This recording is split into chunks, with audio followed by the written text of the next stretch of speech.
കർത്താവ് അവിടെ കൂടിയിരുന്ന ആൾക്കാരോട് ചോദിച്ചു, നിങ്ങളുടെ കയ്യിൽ എന്തിട്ടുള്ളേ? അപ്പോൾ അവർ പറഞ്ഞു, കുറച്ച് അപ്പവും 2 മീനുണ്ട്.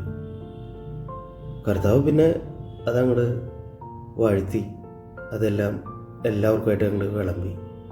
എല്ലാവരും തൃപ്തരായി. ഇന്നിപ്പോൾ എൻ്റെ കയ്യിൽ കുറച്ച് കാർഡ്ബോർഡും ഇച്ചിരി പേപ്പറും ഇതൊക്കെ ഇരിക്കുന്നുണ്ട്. സമയമാണെങ്കിൽ കുറച്ചുള്ളൂ, 24-ാം തീയതി ആയി. അപ്പോൾ ഇത് വെച്ച് ഇനി രാത്രിക്ക് മുമ്പ് എന്ത് കാണിക്കും എന്നുള്ള ഇതിൽ കർത്താവിനോട് ചോദിച്ചു.